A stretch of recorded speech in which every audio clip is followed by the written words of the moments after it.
জয় শ্রীকৃষ্ণ সবাইকে।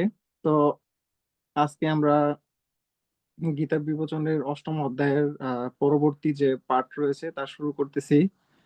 তো আসলে বিবচন করতে গেলে যে সময় প্রয়োজন সেই সময়টা আসলে কাভার হয়ে ওঠে না। তো আমাদের আজকের বিবচনের অংশ বাকি যে অংশটুকু আছে তা থেকে শুরু হবে। তো শুরুতেই আমাদের যিনি প্রার্থনা নেবেন, হয়তো টেকনিক্যাল কারণে হচ্ছে উনি এখনো আমাদের আহ মাঝে হচ্ছে হয়তো বা উপস্থিত হতে পারে নাই। তো আমরা হচ্ছে আমাদের যে মেন আজকে অতিথি আছে কৃষ্ণাঞ্জলি নিকেতন ট্রাস্টের নিমন্ত্রণে যিনি এসেছেন, আমার শ্রদ্ধেয় উপেন্দ্রচন্দ্র দাস আঙ্কেল। তো আমি বলবো ওনাকেই প্রার্থনা নিয়ে আজকের বিবেচন শুরু করার জন্য। তো আপনারা সবাই আমাদের সাথে থাকুন। সবাইকে জয় শ্রীকৃষ্ণ।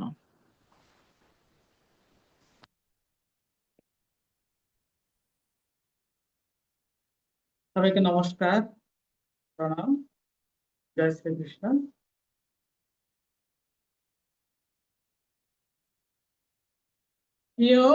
যোগেশম সচ্চিদানন্দ বাসুদেবো ব্রজপ্রিয়ম ধর্ম সংস্থাপকৌ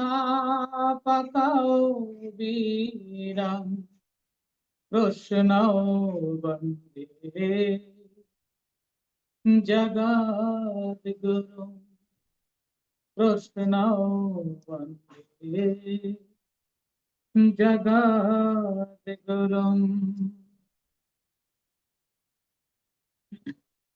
গীতার মঙ্গলাচরণ থেকে 4টি লাইন পাঠ করছি।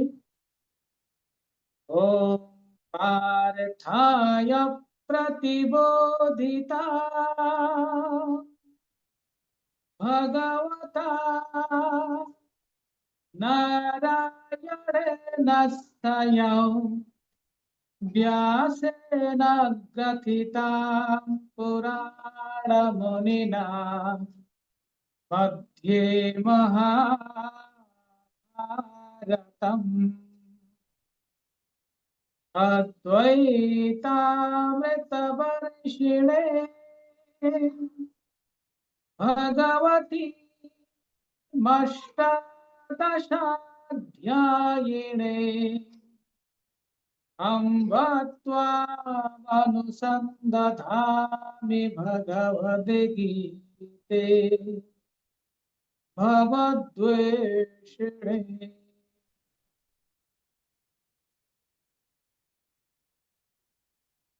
সবাইকে আবার প্রণাম জানাচ্ছি।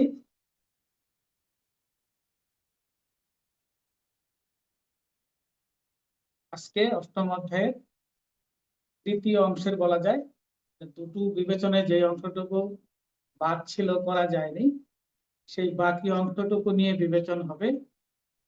তো যারা আজকে বিবেচন শোনার জন্য সময় নিয়ে বসে আছেন, আপনাদেরকে শুভেচ্ছা জানাচ্ছি। তাদের উপর ভগবানের অশেষ কৃপা বর্ষিত হোক। তো অষ্টম অধ্যায়ের নামটা হচ্ছে অক্ষর ব্রহ্ম যোগ। তাদেরকে আমি বলেছি যেখানে মূলত কি ব্রহ্মতত্ত্ব, জীবনের শেষ মুহূর্তে যে ঈশ্বরের স্মরণ এবং মৃত্যুর পরে যে আত্মার গতি, সেই সম্পর্কে কিন্তু এই অধ্যায়টা আমাদেরকে শিক্ষা দেয়। এই বিষয়গুলো সম্পর্কে আমরা কিন্তু আলোচনা করছি। তো আমরা এই দুটো বিবেচনা আমরা 21 নম্বর শ্লোক পর্যন্ত পড়েছি অষ্টম অধ্যায়ের। তো সেখানে আমরা কি কি সম্পর্কে জেনেছি? আমরা জানি অর্জুন একটা প্রশ্ন করেছিলেন ভগবানকে, সেই প্রশ্ন থেকে ভগবান যে উত্তর দিয়েছেন সেখান থেকে আমরা ব্রহ্ম কি, অধ্যাত্ম কি, কর্ম কি, অধিভূত কি, অধিদৈব কি, অধিযজ্ঞ কি, এই সকল বিষয় কিন্তু আমরা জেনেছি, যেগুলো একজন সনাতনী হিসেবে, সনাতন ধর্মের একজন মানুষ হিসেবে আমাদেরকে সবারই সেটা জানা উচিত। সেগুলো কিন্তু আমরা এই অধ্যায় থেকে আমরা জানছি বা জানার চেষ্টা করছি। অষ্টম অধ্যায়টি খুবই একটি গুরুত্বপূর্ণ অধ্যায়, যদিও কঠিন, কিন্তু আমাদের জীবনের জন্য অত্যন্ত গুরুত্বপূর্ণ একটি অধ্যায়। এটা যদি আমরা ঠিক মতো বুঝে শুনে চিন্তন এবং মনন করতে পারি, এবং এই হিসাবে যদি আমরা এই অধ্যায়ে যে শিক্ষাটা দেওয়া হয়েছে সেই হিসাবে যদি আমরা কি করতে পারি, আমাদের জীবনকে করতে পারি, তাহলে কিন্তু আমাদের পরম গতি প্রাপ্ত হওয়ার পথ সুগম হবে। যেমন আমরা যেগুলো বলেছি, দু একটা শুধু একটু বলে দিই, যেহেতু আমাদের কন্টিনিউশন হচ্ছে বিবেচনের, সেটা অনেকে যারা একটু মাথা থেকে ভুলে গিয়েছেন বা বিস্তৃত হয়ে গিয়েছে, তারা যেন সামান্য একটু মনে করতে পারেন, এজন্য দু একটা কথা বলছি। যেমন আমরা কি জেনেছিলাম, যে ওই যেগুলো বললাম সেই তত্ত্বগুলো জানার পরে আমরা জেনেছিলাম কি, মৃত্যুকালের যে মানুষ যে বিষয়গুলো স্মরণ করবে সেটাই কিন্তু তার ভবিষ্যৎকে নির্ধারণ করবে। এবং সেখানে আমরা জেনেছিলাম যে ব্যক্তি মৃত্যুকালেও ঈশ্বরকে স্মরণ করে সে ঈশ্বরকে লাভ করবে। মানে বিষয়টা এমন যে মৃত্যুর সময় যার মনে যা স্মরণ হবে, যা থাকবে, মৃত্যুর পরে সে সেই অবস্থায় লাভ করবে। এগুলো কিন্তু আমরা এই বিষয়গুলো সেটা জেনেছি। তারপরে কি জেনেছি, এই যে মৃত্যুকালে মানুষের ধ্যান পদ্ধতি কি হবে, বিশেষ করে ওঙ্কার ধ্যান পদ্ধতি সম্পর্কে কিন্তু আমরা জেনেছি। এবং আমরা যেহেতু মৃত্যুর সময় জানি না যে কোন সময় আমাদের মৃত্যু হবে, তাই সর্বদা ঈশ্বর স্মরণ করতে হবে এবং আমাদের কর্তব্য পালন করে যেতে হবে, সেইগুলো কিন্তু আমরা শিক্ষা পেয়েছি। আর কি জেনেছি আমরা, এই যে সৃষ্টির চক্র এবং ব্রহ্মার যে দিন রাত্রি, সেই বিষয়েও আমরা এই অষ্টম অধ্যায় থেকে কিন্তু আমরা জেনেছি। আরো কি জেনেছি, এই যে পরিবর্তনশীল জগৎ, এই যে বললাম যে সৃষ্টি চক্র বা ব্রহ্মার দিন রাত্রি, যে এই মহাবিশ্ব সম্পর্কে যে আমরা জানলাম, এই যে পরিবর্তনশীল জগৎ, এই জগতের ঊর্ধ্বে যে পরম সত্য আছে, পরমেশ্বর পরমাত্মা আছেন, যাকে লাভ করলে বা যার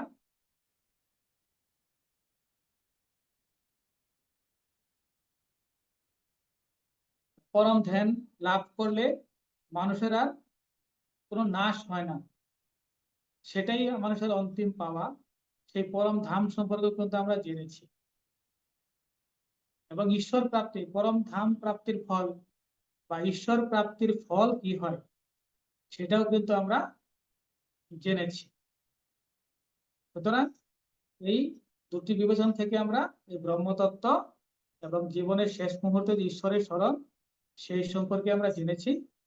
আজকে আমরা কি জানবো, মৃত্যুর পরে যে আত্মার যে গতি, তার ভিন্ন আঙ্গিকে কিছু, মৃত্যুর কাল, মানে কোন কালে মৃত্যু হলে আত্মার কি গতি হয়, সেই সম্পর্কে আজকে আমরা এই বাকি শ্লোকগুলো থেকে আমরা জানবো।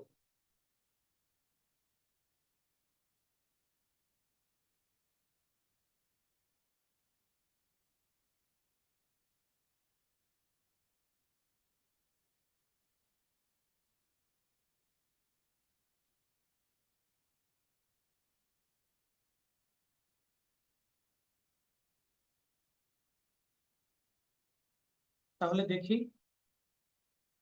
আমাদের 22 নম্বর শ্লোক থেকে আমরা আজকে জানবো। শুরু করছি। পুরুষস্য পরপার্থ ভক্ত্যা লভ্যস্ত্বনন্যয়া यस्यान्तस्थानि भूतानि येन सर्वमिदं ततम्। দেখুন, এখানে শ্রীকৃষ্ণ বললেন, অর্জুনকে পার্থ হিসেবে সম্বোধন করলেন, পরে কি বলছেন,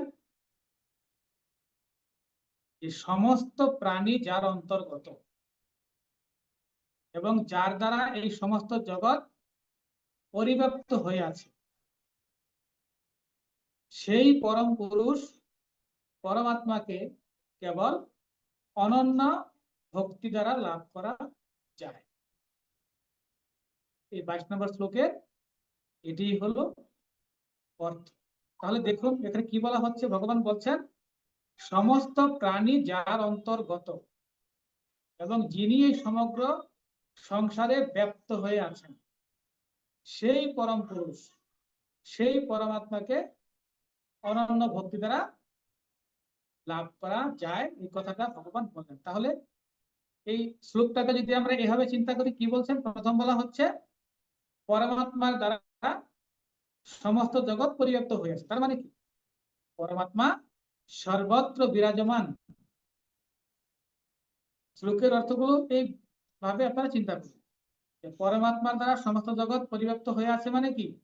পরমাত্মা সর্বত্র বিরাজমান, এমন কোন জায়গা নেই যেখানে পরমাত্মার বিরাজমান নেই বা অবস্থান নেই, যেখানে পরমাত্মা বিরাজ করছেন না। এই বিশ্ব ব্রহ্মাণ্ডে এমন কোন জায়গা নেই। দ্বিতীয়ত কি? সমস্ত প্রাণী ঈশ্বরের মধ্যে অবস্থিত। তার মানে কি? এই বিশ্ব ব্রহ্মাণ্ডের যত প্রাণী আছে সব জীবই কি ঈশ্বরের মধ্যে অবস্থান করছে। দেখুন, আমি জাস্ট উদাহরণের মাধ্যমে বিষয়টা আপনাদেরকে এইভাবে বলার চেষ্টা করি। এই দুটো জিনিস যে বললাম, এটা একটা উদাহরণের মাধ্যমে ক্লিয়ার করার চেষ্টা করি। ধরুন, একবার এই মাতা গঙ্গার নদীতে একটি নৌকা চলছিল। আরোহী ছিল, কে কে ছিল? একজন লোক ছিল এবং তার ছেলে ছিল, বালক। যিনি নৌকা চালাচ্ছেন তিনি আছেন, একজন লোক আছেন এবং তার বালক ছিল আছে, আর একজন সাধু ছিল। এই কয়জনই ছিলেন সেই নৌকার যাত্রী। তখন বালকটি কি করছিল? তার হাতে থাকা একটা ছোট্ট পাত্র আছে, সেটা দিয়ে সে কি করতেছিল? গঙ্গা থেকে জল তুলছিল এবং আরেকটি পাত্রে ভরছিল। এবং সে তার এই ছোট যে বালক ছিল, সে তার বাবাকে বলছিল যে আমি এইভাবে জল তুলে তুলে পুরো গঙ্গার জল আমি ভরে নেব আমার পাত্রে। সে ছোট মানুষ, তার যেটুকু বুদ্ধি সে সেভাবে বলছিল। তখন তার বাবা তাকে বললেন, এটা কিছুতেই সম্ভব নয়, এই সমস্ত গঙ্গার পানি তুমি এই এতটুকু ইয়েতে ভরতে পারবে না, সম্ভব নয়। তখন নৌকাতে যে সাধু ছিলেন তিনি কি করলেন? তিনি বললেন যে না, এটা সম্ভব। কিভাবে সম্ভব? এই কথা বলে সাধুটি কি করলেন? তার যে পাত্রটা আছে, যে পাত্রতে জল ভরছিলেন, সেটা তিনি গঙ্গা নদীতে ফেলে দিলেন এবং বললেন, দেখো, এই পাত্রটিতে গঙ্গা ধরা দিয়েছেন, কারণ এই গঙ্গার জল পাত্রটির ভিতরেও আছে, বাহিরেও আছে, মানে ভিতর বাহির দুদিকেই গঙ্গার জল প্রবাহমান।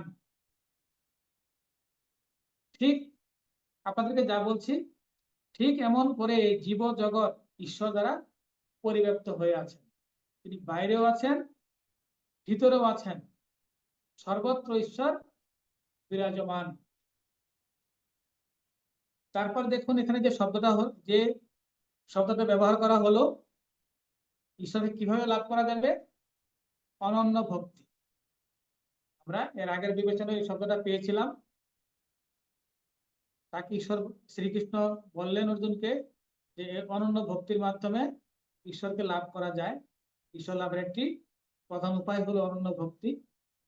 এই অনন্য ভক্তিটি আজকে আমরা একটু ব্যাখ্যা করি, কারণ এটা আমাদের জীবনের জন্য খুবই গুরুত্বপূর্ণ। আপনারা যদি অনন্য ভক্তিটাকে ঠিক মতো একটু নিজের মাঝখানে মনন করে নিতে পারেন, তাহলে দেখবেন যে আপনার মনে ভক্তির বিষয়টা অনেকটাই ক্লিয়ার হয়ে যাবে। তাই আমি আজকেও একটু এই অনন্য ভক্তির বিষয়টা কিছুটা ব্যাখ্যা করার চেষ্টা করছি আপনাদের। প্রথমে কথা হলো, ভক্তিটা কি? দেখুন, ভক্তি হলো কি? ঈশ্বর বা আরাধ্য যে দেবতা থাকবে তার প্রতি গভীর প্রেম, অনুরাগ, শ্রদ্ধা ও পূর্ণ আত্মসমর্পণের একটি আধ্যাত্মিক পথ। এবং আমাদের এই সনাতন ধর্মের মোক্ষ লাভের অন্যতম প্রধান মাধ্যম হলো এই ভক্তি, যেখানে ভক্ত বিশ্বাস এবং ভালোবাসার মাধ্যমে ঈশ্বরের সান্নিধ্য অনুভব করে।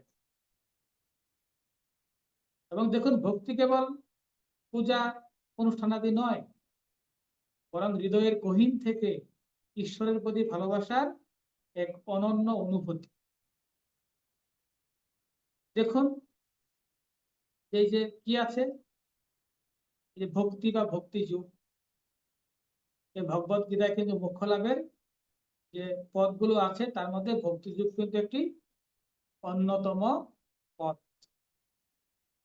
তারপরে ভক্তির যে কিছু রূপ আছে সেটা কোথায় আছে, সেটা শ্রী শ্রী ভাগবতমে কিন্তু ভক্তির যে রূপ আছে সেটা কিন্তু আছে। তাকে বলা হয় কি, নববিধা ভক্তি, মানে ভক্তির 9টি রূপ। কি সেগুলো ভক্তির রূপ? এই যে নববিধা ভক্তি, এটা কিন্তু অনন্য ভক্তি না, সেটা হচ্ছে সাধারণ ভক্তি, নববিধা ভক্তি। সেগুলো কি কি? শ্রবণ, কীর্তন, স্মরণ, পাদ সেবন, অর্চন মানে পূজা, বন্দন মানে বন্দনা করা, দাস্য, তারপরে কি সখ্য এবং আত্মনিবেদন, এগুলো হচ্ছে ভক্তির রূপ। এগুলোকে বলা হয় নববিধা ভক্তি। এগুলোর বিস্তারিত ব্যাখ্যা আমি যাচ্ছি না, কারণ এগুলো সাধারণ ভক্তির পর্যায়ে পড়ে। আর আমরা ব্যাখ্যা করছি কি, অনন্য ভক্তি। আমাদের ভক্তি বোঝার জন্য আপনাদেরকে এই বিষয়গুলো সামান্য বললাম। অনন্য ভক্তি তাহলে কি, দুটি শব্দ নিয়ে গঠিত হচ্ছে অনন্য ভক্তি। অনন্য অর্থ কি, অন্য কিছু নয়, একমাত্র। আবার বলছি, অনন্য মানে অন্য কিছু নয়, একমাত্র। একমাত্র ঈশ্বর বা ভগবানের প্রতি অবিচল, একান্ত ও শর্তহীন ভক্তি, যেখানে অন্য কোনো দেবদেবী বা লক্ষ্যের প্রতি ভক্তি থাকে না, শুধুমাত্র ঈশ্বরের প্রতি ভক্তি থাকে। এবং গীতা অনুসারে কি, এটি হলো এক ভক্তি বা পূর্ণ শরণাগতি, যা ভক্তের চিত্তকে সম্পূর্ণরূপে ভগবানের প্রতি সমর্পণ করে। যার মন কি, যার মন অন্য কোনো চিন্তা বা কামনা না রেখে একমাত্র ঈশ্বর বা একটি সত্যের উপর নিবদ্ধ, অন্য কোনো বিভক্ত নয়। সে যা দেখছে তার মধ্যে কেবল পরমাত্মাকেই দেখছে। এই হলো অনন্য ভক্তি। আমি আগের উদাহরণ দিয়েছিলাম, আজকেও বলছি, কেমন, যেমন একটি ছোট্ট শিশু কোনো বিপদে পড়লে শুধু মায়ের কাছে ছুটে যায়, মাকে ডাকে, কারণ সে জানে তার একমাত্র আশ্রয় হচ্ছে তার মা। ঠিক তেমনি যখন সব অবস্থায় শুধু ঈশ্বরকেই আশ্রয় মনে করা হয়, তিনি আশ্রয় মনে করেন, তখনই তাকে অনন্য ভক্তি বলা হয়।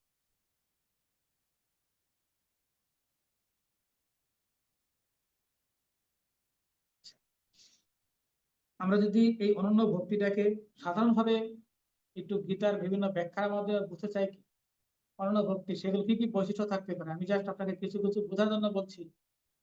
কিরকম সেটা? অনন্য ভক্তির বা একনিষ্ঠ ভক্তি সেটা কি, সর্বদা ঈশ্বরকে স্মরণ করা, সবকিছুতে, প্রতিটি কাজের মাঝে, আপনি যে প্রতিটি কাজ করছেন এই সবকিছুর মাঝে আপনাকে ঈশ্বরকে স্মরণ করা, মনে করা আমি যা করছি সবই ঈশ্বরের জন্য। এই একটা প্রথম লক্ষণ হতে পারে। এরকম করলে কি হয়, এই অবস্থায় জীবনের প্রতিটি কাজই ভক্তির অংশ হয়ে যায়। আবার কি হতে পারে, সুখ দুঃখে ঈশ্বরের উপর অটল বিশ্বাস। জীবনে যত দুঃখ বিপদ বা ব্যর্থতা আসুক না কেন, ঈশ্বরের উপর বিশ্বাস হারায় না, বরং মনে করে যে সবই ঈশ্বরের ইচ্ছা ও মঙ্গলার্থে ঘটছে। এটাও অনন্য ভক্তির লক্ষণ। আর কি বৈশিষ্ট্য, ফলের আশা ছাড়া কর্ম করে।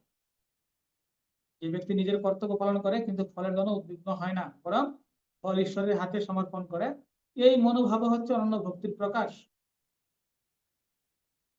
অন্য আশ্রয় না খোঁজা, অনন্য ভক্তির একটি মূল কথা হলো একমাত্র ঈশ্বরের আশ্রয়। ভক্ত অন্য কোনো শক্তি বা স্বার্থকে শেষ আশ্রয় মনে করেন না, তার বিশ্বাস থাকে শুধু ঈশ্বরের উপর। তারপর কি, সম্পূর্ণ আত্মসমর্পণ। যখন ভক্ত মনে করে কি, আমি কিছুই নই, সবই ঈশ্বরের, আমার জীবন কর্ম চিন্তা সবই তার কাছে সমর্পিত, এবং এই সম্পূর্ণ সমর্পণ অবস্থায় অনন্য ভক্তির একটি সর্বোচ্চ রূপ। তাহলে দেখুন, সাধারণ ভক্তিটা হচ্ছে পরিস্থিতি নির্ভর, অনন্য ভক্তি হচ্ছে কি, একনিষ্ঠ ভক্তি, নিঃস্বার্থ ভক্তি, সম্পূর্ণ সমর্পিত ভক্তি। একটি সাধারণ অর্থের মাধ্যমে, সাধারণ উদাহরণের মাধ্যমে বিষয়টাকে আমি ব্যাখ্যা করার চেষ্টা করছি। কেমন, একটি ছোট ছেলে তার বাবা প্রতিদিন তার ছেলের জন্য যখন বাসায় আসেন, বাড়ি থেকে কাজ করে আসেন, কিছু না কিছু উপহার নিয়ে আসতেন। কিন্তু তিনি যখন গভীর রাতে ফিরতেন, তখন তার ছেলেটি ঘুমিয়ে পড়ত। সকালে যখন বাচ্চাটি ঘুম থেকে উঠতেন, তখন তার বাবা আবার কর্মস্থলে চলে যেতেন। একদিন যখন তার বাবার সাথে বাচ্চাটির দেখা হলো, তখন সে বাবাকে বলল, বাবা, আমার তোমার কোনো উপহার চাই না, আমার শুধু তোমাকে চাই। ছেলে যা সেভাবে বলছে, father, I don't want your gift, আমি তোমার উপহার চাই না, আই ওয়ান্ট ইউ, আমি তোমাকে চাই। অনন্য ভক্তির বিষয়টা ঠিক সেরকম, যে আমরা এই সংসারের অন্য কোনো কামনা বাসনা এই অনন্য ভক্তির ভক্তের থাকে না। তার শুধু থাকে মাত্র কি, যে আমি শুধু তোমাকে চাই, আমি তোমার অন্য কোনো কিছুই চাই না। আমরা সাধারণ মানুষ কি কামনা বাসনায় নিমগ্ন হয়ে যাই, এই জগৎ সংসারের প্রতি আসক্ত হয়ে আমরা ঈশ্বরকে ভুলে যাই। কিন্তু এই যে অনন্য ভক্তির ভক্ত, একান্ত ভক্তি, সে একান্ত ভক্তি দ্বারাই পরমাত্মাকে লাভ করে নেয়। আমরা যখন আমাদের হৃদয়ে সেই ভগবানকে প্রকৃত অর্থে প্রাপ্ত করার আকাঙ্ক্ষা রাখি, তখনই আমরা কিন্তু সেভাবে তাকে প্রাপ্ত করতে পারব। তাহলে এই যে 22 নম্বর শ্লোক ছিল, যেখানে শ্রীকৃষ্ণ অর্জুনকে বললেন, এই সমস্ত প্রাণীদের অন্তর্গত, যার দ্বারা সমস্ত জগৎ পরিব্যাপ্ত হয়ে আছে, সেই পরমাত্মাকে, সেই পরম পুরুষকে অনন্য ভক্তি দ্বারা লাভ করা যায়।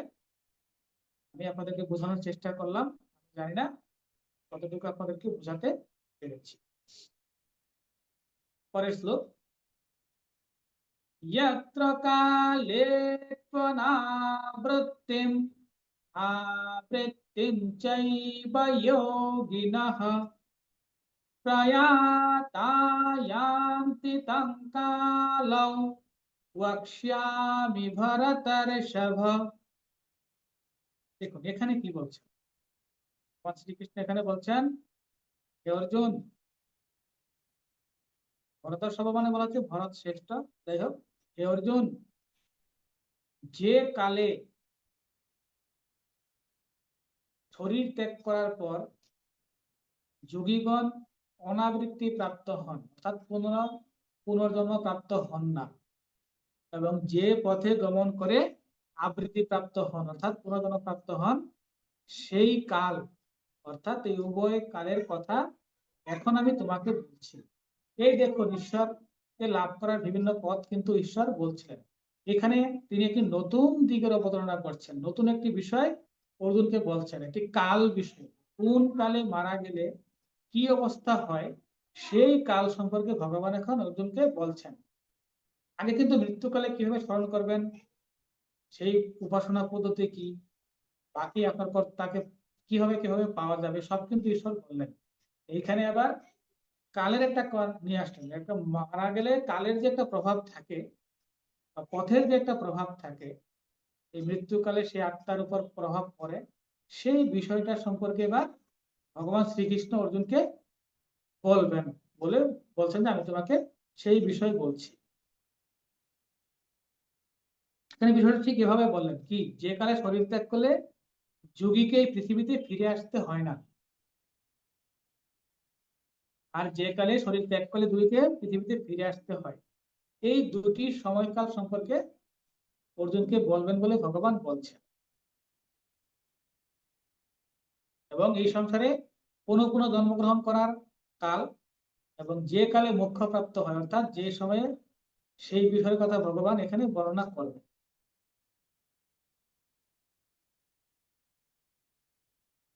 এবং আমরা পরের শ্লোকগুলোতে আমরা দেখতে পারবো যে মৃত্যুর পরে যে আত্মার দুটি পথ আছে, সেই 24 থেকে 26 শ্লোকে ভগবান এই কথাগুলো বলবেন। সেখানে দুটি পথের কথা বলা হবে, দেবযান বা আলোর পথ, পিতৃযান বা ধোঁয়ার পথ। দেবযান পথের কথা বলা হচ্ছে যে সেই পথে গেলে আত্মার পৃথিবীতে ফিরে আসে না, মোক্ষ লাভ করে। আর পিতৃযান বা ধোঁয়ার পথে গেলে আত্মা পুনরায় জন্মগ্রহণ করে। এই যে দুই ধরনের গতি বা পথের ভূমিকা, সেই কথাগুলি আমরা পরে দেখবো, যে মৃত্যুর পর আত্মার কালের প্রভাবে দুটি গতি আছে, সেই দুটি গতির বিষয়ে আমরা সেইগুলো আমরা জানবো। আপনারা বলতে পারেন তাহলে কি, যদি কাল বা সময়ে মারা গেলে কি মোক্ষ প্রাপ্ত হয় বা প্রাপ্ত না হওয়া নির্ভর করে, তাহলে আর ধর্মকর্ম করার দরকার কি? আসলে বিষয়টা কিন্তু আপনারা সেইভাবে সেরকম নয়। এটা একটি বৈশিষ্ট্য বা একটি অংশের কথা বলা হচ্ছে। আপনারা সবাই জানেন জন্ম মৃত্যু সবই হচ্ছে ঈশ্বরের হাতে, তাই তিনি মানুষের যে কর্ম থাকে সেই অনুযায়ী কিন্তু তার কখন মৃত্যু হবে সেটাও ভগবান কিন্তু নির্ধারণ করে রাখেন। তাই শুধু কালের মৃত্যুবরণ করলে বিষয়টা হয়ে যায়, বিষয়টা সেরকম নয়। ঈশ্বর তার এই ধর্মকর্মর সবকিছুর উপর হিসেব করেই তার মৃত্যু কালটা ঈশ্বর কিন্তু নির্ধারণ করে রাখেন। সেই জন্যই কালের প্রভাবটা এর উপর সেভাবে পড়ে। সুতরাং আপনি শুধু কালকে প্রাধান্য করার বিষয় নাই, এখানে কর্মটাই প্রাধান্য বিষয়, ধর্মটাই প্রধান বিষয়। তবে এখানে আরেকটি কথা আমি ব্যাখ্যা করব, যেটা আমি আগেও বিবেচনা বলেছিলাম, কিন্তু আমার মনে হয় ব্যাখ্যা করা উচিত। এখানে ভগবান কিন্তু যোগী শব্দটা ব্যবহার করেছেন, যে শরীর ত্যাগ করলে কোন পথে গেলে বা কোন কালে গেলে আসতে মোক্ষ লাভ করে আর কোন কালে মোক্ষ লাভ করে না, কারা করে না, যোগীর কথা বলেছেন, যোগী নহ। সুতরাং যোগী কি সেটা আপনাদেরকে আমি আবার বলছি, কারণ আমাদেরকে যোগী হতে হবে। যোগী হলেই আমরা আমাদের সেই মোক্ষ লাভের পথে হাঁটতে পারবো। যোগী কি আগেও বলেছিলাম, আপনাদেরকে পুনরায় স্মরণের জন্য আবার বলছি, যোগী হচ্ছে এমন ব্যক্তি যার মন, ইন্দ্রিয়, আমরা জানি আমাদের কোনগুলো ইন্দ্রিয়, এবং কর্ম এবং চেতনায় যিনি স্থির থেকে ঈশ্বর স্মরণ করেন এবং ন্যায়ের পথে জীবন যাপন করেন এবং আত্মশুদ্ধি, ধ্যান, ভক্তি ও সৎকর্মের মাধ্যমে ঈশ্বর বা পরম সত্যের সাথে নিজেকে যুক্ত করার চেষ্টা করেন, তিনি হচ্ছেন যোগী। সহজ ভাষা যদি আপনাদেরকে বলি, যোগী হলেন সেই ব্যক্তি যিনি নিজের মন এবং ইন্দ্রিয়কে কি নিয়ন্ত্রণ করেন বা করতে পারেন, যিনি নিয়মিত ঈশ্বর আরাধনা, তপস্যা, ধ্যান বা সাধনা করেন, যিনি নিজের কাম, ক্রোধ, লোভ ও স্বার্থপরতা ইত্যাদি দোষ থেকে দূরে থাকার চেষ্টা করেন এবং যার লক্ষ্যই হচ্ছে কি আত্মিক উন্নতি ও ঈশ্বর প্রাপ্তি, সেই লোক হচ্ছেন যোগী। এবং বলছে এইরকম লোক যখন মারা যায়, সেই কথাটাই কিন্তু এখানে বলা হলো, যে তিনি দুই কালে মারা গেলে তার কি অবস্থা হবে সেই বিষয়টা অর্জুনকে ভগবান বলবেন, সেটা বলা হচ্ছে। এই যে যোগীর কথা বললাম, কয় রকম যোগী আছে? 4 রকম যোগী আছে। কর্মযোগী, যিনি নিঃস্বার্থ ভাবে নিজের কর্তব্য কর্ম কাজ করেন। ভক্তি যোগী, যিনি প্রেম ও ভক্তির মাধ্যমে ঈশ্বর স্মরণ করেন। জ্ঞান যোগী, তিনি জ্ঞান ও আত্মচিন্তার মাধ্যমে সত্যকে উপলব্ধি করতে চান। ধ্যান যোগী, যিনি ধ্যানের মাধ্যমে মনকে স্থির করে ঈশ্বরের সঙ্গে সংযোগ স্থাপন করেন। এই যুগের কথা বলা হচ্ছে। আমরা গীতা আবার একটা যুগের, যদিও এতগুলো যুগের কথা বললাম, গীতায় কিন্তু ভগবান আরেকজন যুগের কথা বলেছেন। কোন যুগই শ্রেষ্ঠ? গীতার 6ষ্ঠ অধ্যায় 47 শ্লোকে আমরা কি জেনেছিলাম? সকল যুগের মধ্যে সেই যুগই শ্রেষ্ঠ যে ভক্তি ভরে ঈশ্বরকে স্মরণ করে। তার মানে ভক্তি যুগই শ্রেষ্ঠ যুগ, এটা গীতায় ভগবান বলে দিয়েছিলেন। তাই সেটাই বলছেন ভগবান, ওখানে বললেন যে এই যোগীরা কোন সময়ে বা কোন কালে শরীর ত্যাগ করলে মোক্ষপ্রাপ্ত হন, আর কোন কালে মৃত্যুবরণ করলে মোক্ষপ্রাপ্ত হন না, সেই কাল সম্পর্কে, এই উভয় পথ সম্পর্কে ভগবান অর্জুনকে বলবেন, সেটাই শ্রীকৃষ্ণ বলেছেন এই 23 নম্বর শ্লোকে। এবার আমরা দেখি 24 নম্বর শ্লোকে সেই পথের কোনটির কথা বলা হচ্ছে। অগ্নির্জ্যোতিরः শুক্লাশ ষড়মাসা উত্তরায়ণম তত্র প্রয়াতা গচ্ছন্তি ব্রহ্ম ব্রহ্মবিদো জনাঃ। ভগবান বলছেন, যে মার্গে জ্যোতির্ময় অগ্নির অধিপতি দেবতা, দিনের অধিপতি দেবতা, শুক্ল পক্ষের অধিপতি দেবতা এবং 6 মাস ব্যাপী উত্তরায়ণের অধিপতি দেবতা থাকেন, ব্রহ্মবেত্তাগণ দেহত্যাগ করে সেই মার্গে গমন করে ব্রহ্মপ্রাপ্ত। তাহলে ব্রহ্মবেত্তাগণ সেই মার্গে গমন করে প্রথমে ব্রহ্মলোক প্রাপ্ত হয়, পরে ব্রহ্মার সঙ্গে যুক্ত হয়ে ব্রহ্ম প্রাপ্ত হয়। এটা ভগবান অর্জুনকে বলছেন। তার মানে এখানে একটা যুগের কথা ভগবান বলে দিলেন, যে মার্গে মানে যেই কালে বা যেই পথে কি হয়, জ্যোতির্ময় অগ্নির অধিপতি দেবতা, দিনের অধিপতি দেবতা, শুক্ল পক্ষের অধিপতি দেবতা এবং 6 মাস ব্যাপী উত্তরায়ণের অধিপতি দেবতা থাকেন। তাহলে দেখুন এখানে উত্তরায়ণের কথা বলা হলো। উত্তরায়ণে তাহলে মারা গেলে ও সেই পথে যদি আত্মা যায়, তাহলে তার ফলাফল কি হয়? ব্রহ্মকে প্রাপ্ত হন, পরম সত্যকে প্রাপ্ত হন। সেটাই কথা বলা হলো, ব্রহ্মলোক হয়ে পরম ধাম প্রাপ্ত হন। আচ্ছা, এই শ্লোকটাকে ব্যাখ্যা করার ক্ষেত্রে আমি এই শব্দগুলো একটু ব্যাখ্যা করি, যাতে আপনাদের বুঝতে সমস্যা হয়। প্রথম শব্দটা কি হলো? যে জ্যোতির্ময় অগ্নির অধিপতি দেবতা, জ্যোতির্ময় অগ্নির অধিপতি দেবতা, এটা কে? এই দেবতা কোনটা দেবতা? এই দেবতা হচ্ছে অগ্নি দেবতা।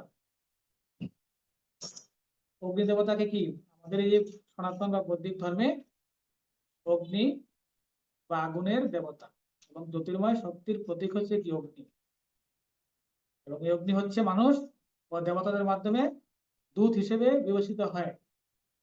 আমাদের যজ্ঞে যে অগ্নি জ্বলে, তার মাধ্যমে আমরা যে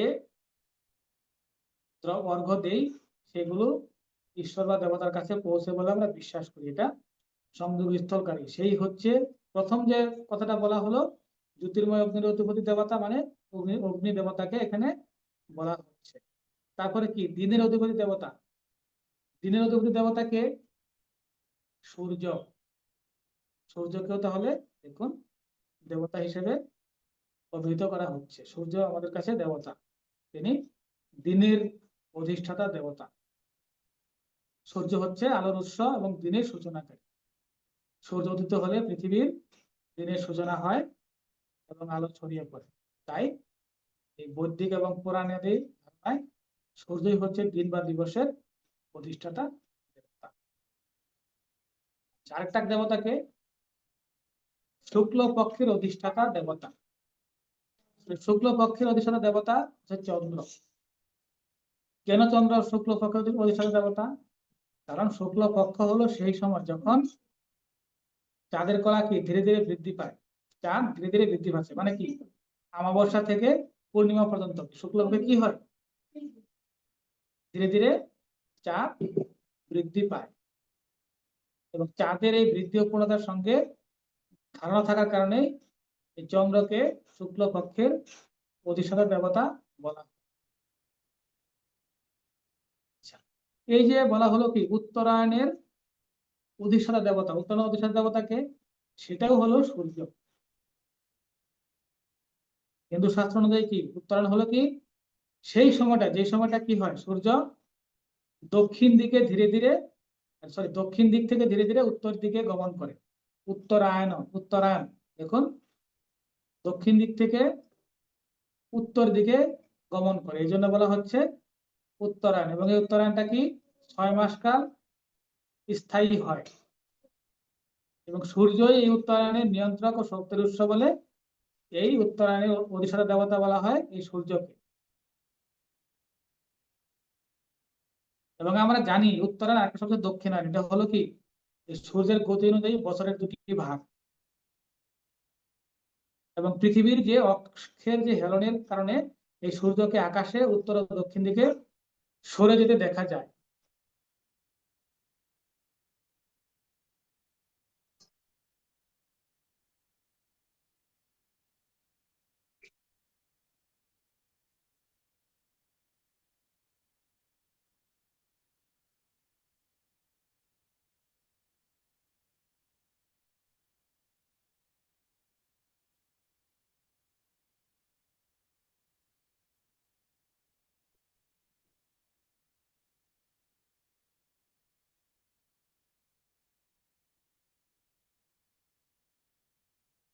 আচ্ছা, তাহলে উত্তরায়ণ আমরা বুঝলাম উত্তরায়ণ বলতে সূর্যের দক্ষিণ দিকে উত্তরে গমনের একটা বিষয়কে বোঝায়, এবং এই উত্তরায়ণ সময়টা কোনটা?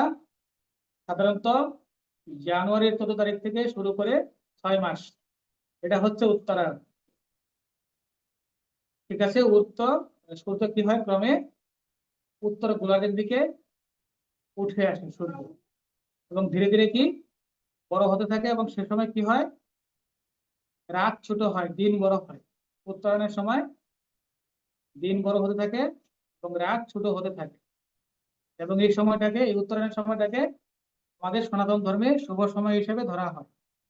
এবং এটা সূচনা হয় কোন দিন? আমাদের মকর সংক্রান্তি আছে, এই সংক্রান্তির দিনে এই উত্তরায়ণের যাত্রা শুরু হয়।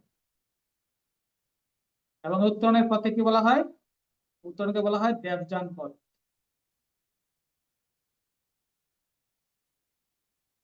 এবং সেটাই, সুতরাং আমরা তাহলে এই যে শ্লোকে বললেন শ্রীকৃষ্ণ যে জ্যোতির্ময় অগ্নির দেবতা, দিনের অধিপতি দেবতা, শুক্রের অধিপতি দেবতা, এবং 6 মাস ব্যাপী উত্তরায়ণের অধিপতি দেবতা থাকেন, ব্রহ্মবেত্তাগণ দেহত্যাগ করে সেই মার্গে গমন করে ব্রহ্মপ্রাপ্ত হয়। তাহলে দেবতা কারা কারা সেটা আমরা বুঝলাম, এবং উত্তরায়ণের বিষয়টা আমরা বুঝলাম। এবং কে বলছে কারা সেই পথে গেলে, মৃত্যুবরণ করে আত্মা সেই পথে গেলে সেটা ব্রহ্মলোক কি ব্রহ্মপ্রাপ্ত হন। কারা সেটা? যে কোনো ব্যক্তি মারা গেলে কিন্তু হচ্ছে না, সেটা বলা হচ্ছে কি ব্রহ্মবেত্তাগণ। তো ব্রহ্মবেত্তাগণ কে? ব্রহ্মবিদ, যিনি ব্রহ্মকে জানেন, যিনি পরম সত্য বা পরমাত্মাকে উপলব্ধি করেছেন। ব্রহ্ম অর্থ কি আমরা সবাই জেনেছি, সর্বোচ্চ সত্য, সেই পরম সত্তাকে ব্রহ্ম বলা হয়। এবং বিদ মানে হচ্ছে জানা বা জ্ঞান লাভ করা। সুতরাং ব্রহ্মবিদ মানে ব্রহ্মজ্ঞ ব্যক্তি, যিনি পরমাত্মা সত্য উপলব্ধি করেছেন। এবং এই আমরা যে গীতা বা উপনিষদ, সেখানে ব্রহ্মবিদ বলতে সেই জ্ঞানীকে বোঝা হয় যিনি আত্মা এবং ব্রহ্মের ঐক্য উপলব্ধি করেন, মায়া এবং অজ্ঞতার ঊর্ধ্বে উঠেন, এবং জন্ম মৃত্যুর বন্ধন থেকে মুক্ত হন। এবং উপনিষদের একটি বিখ্যাত উক্তিও আছে, ব্রহ্মবিদ ব্রহ্মৈব ভবতি, যিনি ব্রহ্মকে জানেন তিনি ব্রহ্মস্বরূপ হয়ে ওঠেন। তাহলে ব্রহ্মদের বৈশিষ্ট্যগুলো আমরা একটু বলি। সমদর্শী, সব জায়গায় ভগবানকে দেখেন, সবাইকে এক দৃষ্টিতে দেখেন, আসক্তিহীন, শান্ত স্থির চিত্ত, এবং অহংকার মুক্ত। এবং সবচেয়ে বড় বৈশিষ্ট্য, তিনি পরম সত্যকে উপলব্ধি করেছেন। তাই এটাই ভগবান বলছেন অর্জুনকে, যে সেই উত্তরণের পথে শরীর ব্রহ্মবিজ্ঞান শরীর ত্যাগ করলে সেই পথে যদি গমন করে, উত্তরায়ণের পথে গমন করে এবং গমন করে তিনি ব্রহ্ম লাভ করেন। তার মানে উত্তরায়ণে যিনি মৃত্যুকে প্রাপ্ত করেন তিনি সরাসরি ব্রহ্মলোকে গমন করেন, এবং জন্ম মৃত্যুর চক্রে তাকে পুনরায় ফিরে আসতে হয় না। এবং আপনারা জানেন যে এই সময়কালে মৃত্যুকে প্রাপ্ত করার জন্য কি পিতামহ ভীষ্ম শরশয্যায় কিন্তু শুয়েছিলেন অনেকদিন, যখন উত্তরায়ণ আসবে তখন তিনি দেহ ত্যাগ করেন, আত্মা দেহ ত্যাগ করেন। এই পিতামহ ভীষ্ম কিন্তু এই জন্য শরশয্যায় অনেকদিন শায়িত ছিলেন। তাহলে দেখুন, আমরা যদি সহজভাবে বিষয়টাকে ব্যাখ্যা করি, এই পৃথিবীতে 6 মাস হচ্ছে উত্তরায়ণ, 6 মাস হচ্ছে দক্ষিণায়ন। ভগবান এখানে বলে দিলেন যে উত্তরায়ণ যেটা, যেই এখানে অগ্নি আছে, আলো আছে, শুক্লপক্ষ আছে, অর্থাৎ যেখানে চাঁদ প্রতিদিন উত্তরোত্তর বৃদ্ধি পাচ্ছে, সেই সময়টা হচ্ছে উত্তরায়ণ। এই সময়কালে যে জীবাত্মা দেহ ত্যাগ করে সে পরম ব্রহ্মকে প্রাপ্ত হয়ে যায়। এবং এইরূপ পরমবিদ এবং একজন যোগী, তিনি পরম তত্ত্ব জানেন, তিনি পরমাত্মাকে প্রাপ্ত করে নেন। এবং এই সময় যাদের মৃত্যু হয় তারা সেই পরম তত্ত্বকে প্রাপ্ত করে নেয়। কিন্তু আমরা কি নিজের দেহের যে প্রকৃত সময় কখন মারা যাবে সেই সময়কে আমরা জানি? আমরা কিন্তু সেটা অজ্ঞাত। তাহলে দেখুন, এইভাবে উদাহরণগুলোকে চিন্তা করি, আমাদের মনের অবস্থার চিত্রায়ন যদি করি এই শ্লোকের সাথে, কি মনে হচ্ছে? আমাদের মনের মধ্যে কিন্তু অগ্নি আছে, অর্থাৎ যজ্ঞে যেমন অগ্নি যজ্ঞ থাকে, আর যজ্ঞ করে দেওয়ার তাৎপর্য হলো কি আমাদের কর্তব্য পালন করে দেওয়া। এবং সেখানে সূর্যের অর্থ তেজ, বুদ্ধিমত্তা, আলোর প্রতি থাকা। এবং শুক্ল পক্ষ অর্থ কি?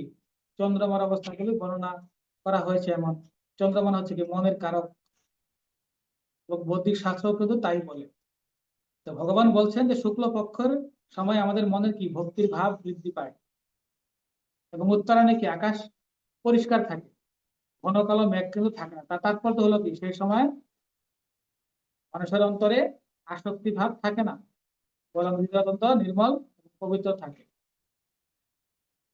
তাহলে অন্তঃকরণে কেবল ভক্তিভাব জাগ্রত হয়, বুদ্ধি তীক্ষ্ণ হয়, এবং যে যুগই কর্তব্যক্রমে অগ্রসর হয় সেই যুগই এমন সময়ে দেহ ত্যাগ করলে পরম ধাম প্রাপ্ত করে নেন। তাহলে এই যে উত্তরণের 6 মাস ব্রহ্মজ্ঞ ব্যক্তিরা ব্রহ্মকে লাভ করেন আর ফিরে আসেন না, এবং এই যে পথ, এই পথকে বলা হয় আলোর পথ বা দেবযান পথ। এটাই এই শ্লোকে বলা হচ্ছে। যে সাধক বা যোগী অর্থাৎ এই জ্ঞান ঐশ্বর বুদ্ধিতে স্থিত, তিনি এই উজ্জ্বল পথে গমন করেন এবং মোক্ষ লাভ করেন, অর্থাৎ তারা পূর্ণবার জন্মগ্রহণ করতে হয় না।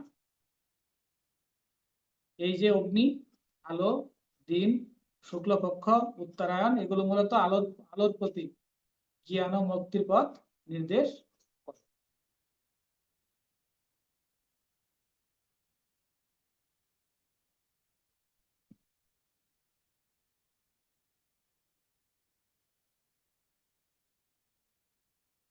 আবার এই যে আমরা বললাম দেবযান পথ, আলোর পথ, আপনারা অনেক সিনেমা তো দেখায় যে কেউ মারা যাচ্ছে, তাকে নেওয়ার জন্য কোনো যান, স্বর্গীয় একটা যান চলে আসছে। দেবযান বলে যে কোনো যান আসবে, সেরকম কোনো গাড়ি আসবে, পরিবহন আসবে, বিষয়টা সেরকম কিন্তু নয়। অনেক বক্তা আবার যারা মুখরোচক বক্তৃতা দেয় তারা কিন্তু এরকম বলে ফেলে যে যারা একদম এই সময় মারা গেলে একদম সেখান থেকে ব্রহ্মলোক থেকে একটা দেবযান চলে আসে, আইসা আত্মাকে গতি নিয়ে চলে যাবে। সেটা কিন্তু সেরকম নয়। কারণ মৃত্যুর পর কোন লোকে আপনি গমন করবেন তা নির্ধারিত হয় কিসের মাধ্যমে? সঞ্চিত পুণ্যকর্মের দ্বারা। পুণ্যকর্ম কিন্তু আবার ক্ষয় হতে থাকে, শুধু সঞ্চিত পুণ্যকর্ম যা ক্ষয় হয়নি তার দ্বারা নির্ধারিত হয় কোন লোক মৃত ব্যক্তি অবস্থান করবে কতদিন সেটার জন্য। সেজন্য হচ্ছে যে ওই সময় শুধু মারা গেলে এসে নিয়ে যাবে গাড়িতে করে, বিষয়টা এরকম নয়। পরের শ্লোকটা করি। এবার পিতৃজনের কথা বলা হবে 25 নম্বর শ্লোকে। ধূমো রাত্রিস্তথা কৃষ্ণ ষণ্মাসা দক্ষিণায়নম তত্র চান্দ্রমসঞ্জ্যোতির यो বিপ্রাপ্য নিবর্ততে।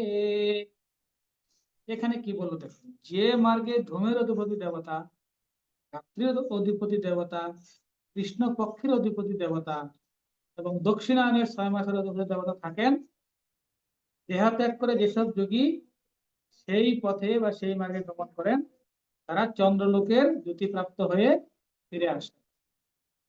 তারা চন্দ্রলোক প্রাপ্ত হন, তারপর তাদের সুখ শেষ হলে তারা পুনরায় আবার পৃথিবীতে জন্মগ্রহণ করেন।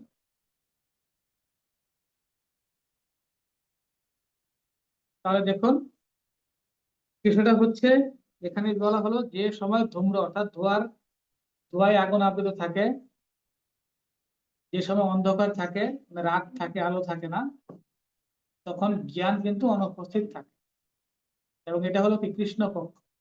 এবং এই কালে কি ভক্তিভাব মানুষের হ্রাস পায়। এবং এই সময় 6 মাস হলো কি দক্ষিণায়ন। তো এই সময়ে যুগী ঠিক হয় যে চন্দ্রপথ বা চন্দ্র বাহন নিয়ে যান, তাকে পুনঃ পুনঃ সংসারে ফিরে আসতে হয়, অর্থাৎ তাকে আবার এই সংসারে ফিরে আসতে হয়, সেটাই বলা হয়। এখানে দেবতাদের পরিচয় তুলে দিই, যদিও এখানে দেবতা একজনই প্রায়, সেটা হচ্ছে শুধু চন্দ্র দেবতা। ধূমের অধিপতি দেবতা, সেটাকে ধূমের অধিপতি দেবতাকে বলা হচ্ছে ধূমাবতী দেবী। মানে এই যে দক্ষিণায়নের কথা বলা হলো, প্রথম যে বলা হলো ধূমের অধিপতি দেবতা, তিনি হচ্ছেন ধূমাবতী দেবী। ধূম মানে ধোঁয়া। সাধারণত অগ্নির পরে কি হয়, যে অবস্থার সৃষ্টি হয় তাকে বুঝায় যে ধোঁয়া। তন্ত্র ও পুরাণে এই ধোঁয়া বা ধূমের প্রতীকে কি ধূমাবতী দেবীর মাধ্যমে প্রতীকী ভাবে প্রকাশ করা হয়েছে। এবং তিনি কি মহাবিদ্যা 10 দেবীর অন্যতম, এবং ধূম শূন্যতা ও বৈরাগ্যের প্রতীক। তাহলে একজন দেবীকে আমরা পেয়ে গেলাম দক্ষিণায়নের।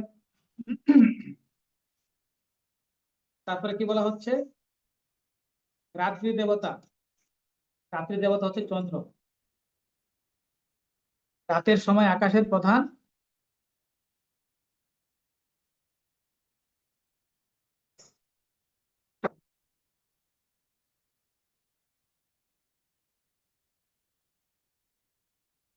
রাতের সময় আকাশে প্রধান আদর্শ হলো কি? চাঁদ। তাই বৈদিক ও পুরাণ ধারণায় এই চন্দ্রকে রাত্রির অধিষ্ঠাতা দেবতা বলা হয়। তবে চন্দ্রের একটা বৈশিষ্ট্য আছে, এটা শীতলতা, প্রশান্তি ও মানসিক শক্তির প্রতীক। আচ্ছা, কৃষ্ণপক্ষের অধিপতি দেবতা সেটাও চন্দ্র। আর কৃষ্ণপক্ষ হলো সেই সময় যখন পূর্ণিমার পর চাঁদের কলা ধীরে ধীরে ক্ষয় হতে থাকে এবং অমাবস্যার দিকে যায়। যেহেতু চাঁদের কলার হ্রাস বৃদ্ধির সঙ্গে এর সম্পর্ক থাকে, সেই জন্য এর অধিষ্ঠাতা দেবতা হিসেবে চন্দ্রকে ধরা হয়। দক্ষিণায়নের 6 মাসের অধিপতি দেবতা সেটাও হচ্ছে চন্দ্র। কারণ এই সময় সূর্য উত্তর দিক থেকে ধীরে ধীরে দক্ষিণ দিকে গমন করে এবং এই সময়কাল 6 মাস স্থায়ী হয়। তখন আমরা বলেছিলাম দক্ষিণায়ন হচ্ছে জানুয়ারির 14 তারিখ থেকে শুরু হয়, আর দক্ষিণায়নটা হচ্ছে 21 জুনের পর থেকে 6 মাস অবধি থাকে এবং সূর্য ধীরে ধীরে দক্ষিণ গোলার্ধের দিকে সরে যায় এবং সেই সময় কি দিন ছোট হতে থাকে, রাত বড় হতে থাকে। এবং এই সময়ের যে দক্ষিণের সময় আত্মা যে পথে গমন করে তাকে কি বলা হয়? পিতৃযান বলা হয়।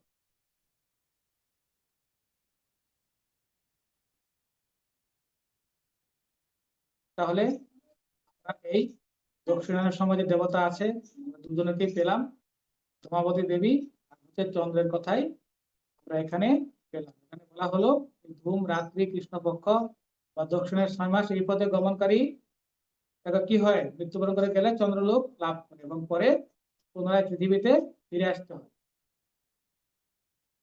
চন্দ্রলোক মানে কি? চন্দ্রলোক হলো একটা লোক, আকাশ লোক বা জগৎ যেখানে দেবতা চন্দ্র বসবাস করে, সেটাকে বলা হচ্ছে চন্দ্রলোক। এবং এই চন্দ্রলোক হচ্ছে শান্ত আলোকিত একটা আকাশ লোক।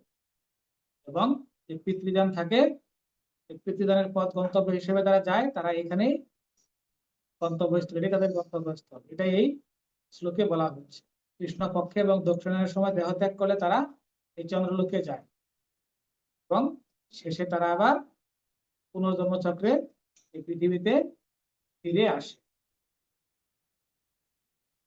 দেখুন, এই বিষয়টা এরকমও হয়, এই পিতৃযান বা ধোয়ার পথ যে আছে, এটাকে দেখুন কি মানুষ মৃত্যুর আগে ঈশ্বরকে যদি একনিষ্ঠভাবে স্মরণ না করে বা অজ্ঞ থাকে, তারা এই পথে পুনরায় কিন্তু জন্মগ্রহণ করে। তাহলে দেখুন, যে ব্যক্তি রাত্রিকালে কৃষ্ণপক্ষে দক্ষিণায়নের সময় প্রাণ ত্যাগ করে তারা চন্দ্রলোকে গমন করে, এই শ্লোক থেকে কিন্তু আমরা স্পষ্ট বুঝতে পেলাম। তারপর নিজের কর্মের ফলস্বরূপ সুখ ভোগের পর মর্ত্যলোকে ফিরে আসে।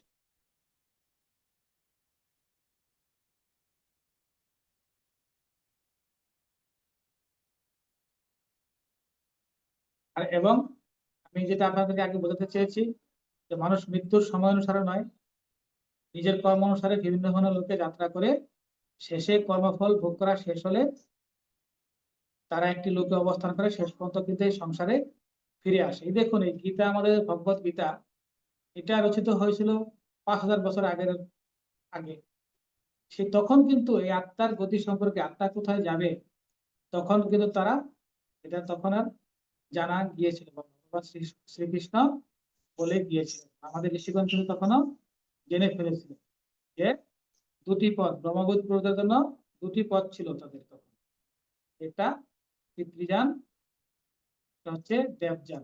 সেখানে গেলে তাদের আত্মার কি গতি হবে সেই গতি সম্পর্কে কিন্তু এই গীতার মাধ্যমে আগেই এই আমাদের মুনি ঋষিরা জেনে গিয়েছিলেন।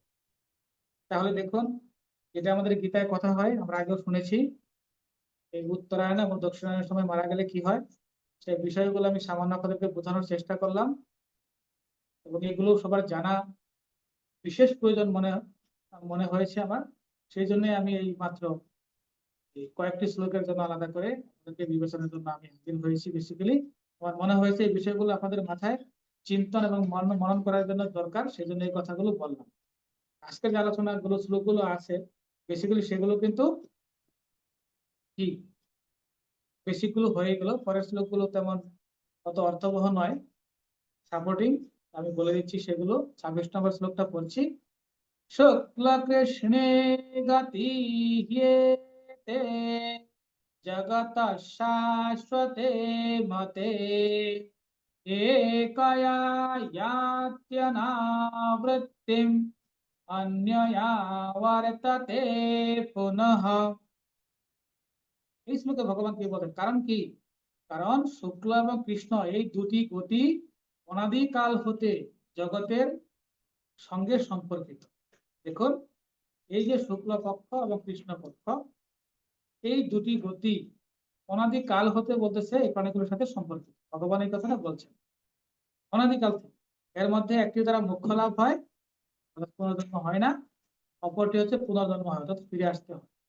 তাহলে দেখুন, ভগবান বলছেন যে শুক্ল ও কৃষ্ণ এই যে দুটি মার্গ, এটা অনাদিকাল থেকে সৃষ্টির সাথে জড়িত আছে বলে মনে করা হয়। এবং শুক্ল মার্গে দেহ ত্যাগ করলে তাকে আর ফিরে আসতে হয় না, কৃষ্ণ মার্গে দেহ ত্যাগ করলে তাকে ফিরে আসতে হয়। তো ভগবান এই যে শুক্লগতি এবং কৃষ্ণগতি, এবং এটা চিরন্তন বলা হচ্ছে কারণ কি অনাদিকাল থেকে চলে আসছে। এবং ঠিক তেমনি দেখুন কি, যেমন ছোট বাচ্চাদের ধরুন একটা খেলা আছে যে তাদের অনেক আঁকা বাঁকা পথে চলতে চলতে বাড়ি অর্থাৎ গন্তব্যে পৌঁছাতে হয়। এটা অনেক ছোট সময় বাচ্চারা খেলাধুলা করে, এবং এই চলার পথের সামনে কি যাওয়ার সময় কত পথ বন্ধ থাকে, তাই কি করতে হয় আবার ফিরে এসে অন্য পথ খুঁজে নিতে হয়, এবং এভাবে খুঁজতে খুঁজতে অবশেষে গন্তব্যস্থলে পৌঁছতে হয়। এটা একটা খেলা। তা আমাদের জীবন চক্র ঠিক অনুরূপ। যদি চন্দ্র মার্গ দিয়ে যাওয়া হয় তবে পুনরায় পৃথিবীলোকে আসতে হবে, আর যদি শুক্ল মার্গ দিয়ে যাওয়া হয় তবে পুনরায় পৃথিবীলোকে আসতে হবে না, পরম ধাম প্রাপ্ত হয়। বা যেমন ছোট বাচ্চাদের খেলায় অনেকগুলো পথ থেকে এবং পথ যেগুলো দিয়ে গেলে তারা গন্তব্যে পৌঁছাতে পারে, ঠিক তেমনি হচ্ছে শুক্ল পক্ষ। কৃষ্ণ পক্ষ একটি পথ দিয়ে গেলে পুনরায় আবার পৃথিবীতে ফিরে আসতে হয়, এবং অপর পক্ষে শুক্ল পক্ষে দেহ ত্যাগ করলে আর ফিরে আসতে হয় না, মুক্তিপ্রাপ্ত। ভগবান শ্রীকৃষ্ণ এই শুক্ল পক্ষ আর কৃষ্ণ পক্ষ অর্থাৎ উত্তরায়ণ এবং দক্ষিণায়ন সম্পর্কে এই মৃত্যুর ক্ষণ উপস্থিত হলে মানুষের ক্রম মুক্তি, এবং এই কৃষ্ণ পক্ষ বা দক্ষিণায়ন হলে সংসারে প্রত্যাবর্তন হতে হয়, এই কথাগুলো যে আদিকাল থেকে চলে আসছে সেই কথাগুলো ভগবান শ্রীকৃষ্ণ অর্জুনকে বললেন। এবং দেখুন, প্রথমটির সাথে দেবযানকে যুক্ত করা হয়ে থাকে, এবং এটি দিবাকাল বলে জ্ঞান প্রকাশক, তাই মৃত্যুকাল হলে মুক্তি লাভ হয়। এবং বলা হয়ে থাকে দ্বিতীয়টির সাথে পিতৃদানকে যুক্ত করা হয়েছে, এটি হচ্ছে রাত্রিকাল বলে জ্ঞান প্রকাশক নয়, তাই এই কালে মৃত্যু হলে পুনরায় দেহ ধারণ করতে হয়, এই কথাই সেখানে বলা হয়। 27 নম্বর শ্লোক। নইতে স্মৃতি পার্থ জানন যোগী মহ্যতি কশ্চন তস্মাৎ সর্বেষু কালেষু যোগযুক্তো ভবার্জুন। দেখুন, এখানে ভগবান কি বললেন যে অর্জুনকে বলছেন যে ইচ্ছা মানে আকাঙ্ক্ষা এবং দ্বেষ হতে উৎপন্ন দ্বন্দ্ব মোহ দ্বারা মোহিত সমস্ত প্রাণী অনাদিকাল থেকে জগতে হতজ্ঞান অর্থাৎ জন্ম মৃত্যু প্রাপ্ত হয়ে থাকে। বিষয়টা ঠিক এরকম, আমি অন্যভাবে বলছি কিরকম। ভগবান বলছেন যে একজন প্রকৃত যোগী এই উভয় পথগুলো জেনেও ভ্রান্ত হন না, তিনি ক্রমাগত তার লক্ষ্যের দিকে অগ্রসর হন এবং সদৈব প্রচেষ্টারত থাকেন। তার মানে কি, এই যে উত্তরায়ণে মারা গেলে ব্রহ্মলোক প্রাপ্ত হচ্ছে, দক্ষিণায়নে মারা গেলে আবার ফিরে আসতে হচ্ছে, ভগবান বলছেন কি যে প্রকৃত যোগী সে এইগুলো জেনে এগুলো নিয়ে তো মাথা ঘামান না, এগুলো নিয়ে ভাবনা, তার প্রকৃত হচ্ছে তিনি ভগবানকে কিভাবে প্রাপ্ত হবেন, তার লক্ষ্য শুধু একটাই যে আমি ভগবান, আমার কখন মৃত্যু হবে সেই নিয়ে আমার ভাবনা নেই। আমি ভগবানের দিকে, ভগবানের পথে থাকবো অনন্য ভক্তির মাধ্যমে, সেটা হচ্ছে যোগীরা চেষ্টা করে থাকেন, সেটাই ভগবান এখানে বলছেন। এই জন্য ভগবান অর্জুনকে বলছেন যে তুমি যোগী হয়ে যাও, তুমি সদৈব সর্বত্র পরমাত্মার দর্শন করো, যার পরম ধামে যাওয়ার পর তোমাকে আর পৃথিবী লোকে ফিরে আসতে হবে না। দেখুন, আপনারা 15তম অধ্যায়ে পড়বেন, তখন সেখানে এরকম একটা শ্লোক আছে, তার একটা চরণ আমি বলছি। ইয়দ্ গত্বা ন নিবর্তন্তে তদ্ধাম পরমম মম। ভগবান বলছেন তার একটা এমন ধাম আছে, সেই ধামের কথা কিন্তু, পরম ধামের কথা ভগবান ওই শ্লোকে বলছেন। ভগবান বলছেন যে চেষ্টা চালিয়ে যেতে হবে, একবার দুবার যতবার চেষ্টা ব্যর্থ হোক না কেন, আবার চেষ্টা চালিয়ে যেতে হবে যতবার পর্যন্ত না ঈশ্বরের সেই পরম ধাম, ঈশ্বর যাকে বললেন যে পরম ধামের কথা, সেই নিবাস লাভ না হয়। এ দেখুন, তারা সর্দার ভগৎ সিং এর নাম শুনেছেন। যখন তাকে, আমি আগেও বলেছিলাম একটি বিবেচনে, যখন তাকে ফাঁসি দেওয়া হয়েছিল তখন তার শরীরের যে সমস্ত শরীরের প্যারামিটার একদম স্বাভাবিক ছিল। ডাক্তার তাকে জিজ্ঞেস করেছিলেন যে এটা কিভাবে সম্ভব যে তাকে ফাঁসি দেওয়া হবে জেনেও তার সমস্ত কিছু স্বাভাবিক। তার উত্তরে তিনি কি বলেছিলেন? তিনি বলেছিলেন যে তার কখনো বিনাশ হবে না, তিনি আবার ফিরে আসবেন, বারবার জন্ম নেবেন, যতদিন না এই ভারত মুক্ত হয়। এমনকি তাকে যদি হত্যাও করা হয় বা ফাঁসিয়ে দেওয়া হয়, তো তার উদ্দেশ্যের প্রতি তিনি দৃঢ় সংকল্প ছিলেন, তিনি পুনঃ পুনঃ জন্ম নেবেন এবং অবশ্যই এই ভারতকে মুক্ত করবেন, এমন তার প্রতিজ্ঞা ছিল। তাই ভগবানও তাই বলছেন যে কখনো নিজের দেহ থেকে একাগ্রতা সরানো উচিত নয়। সফলতার ব্যর্থতা কখনোই কি নিরুৎসাহিত হয়ে উচিত হবে না, এবং নিজের লক্ষ্যের পথে নিরন্তর কি প্রয়াস চালিয়ে যেতে হবে। যেমন চরাইবতি, চরাইবতি, এটা কি সংস্কৃত শব্দ, যার অর্থ হচ্ছে কি সেই পরম ধাম প্রাপ্তির পথে সর্বদা চলতে থাকতে হবে। চরাইবতি, চরাইবতি, এই পথে সর্বদাই চলতে থাকতে হবে। দেখুন, কোন নির্দিষ্ট সময়ে প্রাণ ত্যাগ করলে কোন লোক গতি হবে বা কোন লোক গতি হবে, এই সকল বিষয়ে আগে যেটা বললাম, যোগী মোহপ্রাপ্ত হন না, ও তারা একভাবে চিন্তাও করেন না। তারা কি চিন্তা করেন? তারা ব্রহ্ম লাভে সদা সচেষ্ট। এ কারণে কি ভগবান অর্জুনকে যোগী হতে বলেছেন। আমি কিছু উদাহরণ দিয়ে বিষয়টাকে আরো একটু ক্লিয়ার করার চেষ্টা করি। যদি আপনি কোনো জায়গায় যাচ্ছেন, আপনার গন্তব্যস্থলে যাওয়ার জন্য অনেক সময় কি দুটি পথ থাকে। ধরুন এক জায়গায় যাবেন, 200-300 কিলোমিটার জায়গা আপনাকে যেতে হবে। তো আপনি কোনো রাস্তা যদি ভালো থাকে, সেই রাস্তায় গেলে আপনি আগে যাবেন, এবং সেই রাস্তায় সাধারণত মানুষ বেছে নেয়। ধরুন, যদি আপনি একটা রাস্তায় আপনাকে যেতে হবে, সড়ক পথে যাওয়া যায় বাসে, আবার ট্রেনে যাওয়া যায়, আবার আকাশ পথে যাওয়া যায়। কারণ আপনি যদি আকাশ পথে যান, বিকল্প থাকে, তাহলে আপনি সেই পথে তো যেতে পারবেন, তাহলে আপনার কি হবে? তার বেশি ভাড়া দিতে হবে না। তো এই এই ক্ষেত্রেও কি বলা হচ্ছে, ভগবান এরকম পথের কথা বলা হচ্ছে যে যোগ ব্যায়ামও হচ্ছে সেই বিমানের টিকিটের মতো, বিমানের রুটের মতো। বিমানে যেমন আপনি গেলে গন্তব্যস্থানে নিয়ে যাওয়ার জন্য আপনাকে বেশি ভাড়া দিতে হবে, ঠিক তেমনি আপনাকে এই যোগ ব্যায়ামের নিরন্তর অভ্যাস করে যেতে হবে। এবং বিমানের মতোই এই যোগ ব্যায়ামের দ্বারা আপনি কি করতে পারবেন, আপনার ঈশ্বর প্রাপ্তির পথ বেশি সুগম হয়ে উঠবে। তার কারণ কি, ভগবত গীতা হচ্ছে কি, আমি পুষ্পিকা পড়ি, সেখানে বলি না যোগ শাস্ত্রে, যে ভগবত গীতা হলো কি একটা যোগ শাস্ত্র, যেটা আমরা পুষ্পিকাতে পড়ি। সেই কথাগুলোই ভগবান সেইভাবেই এই 28 নম্বর 27 নম্বর শ্লোকে ভগবান বলেন, তাকে যোগী হতে বললেন, যে সেরকম হয়ে গেলে তিনি ভগবানকে প্রাপ্ত করতে পারবেন।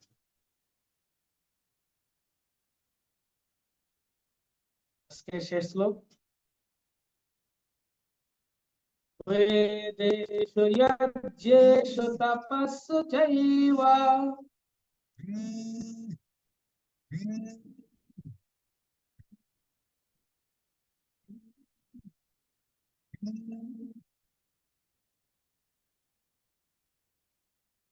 দানেষু যৎ পুণ্যফলম প্রদিষ্টম अत्येति तत्सर्वमिदं विदित्वा योगी परम स्थानमुपैति चाद्यम्।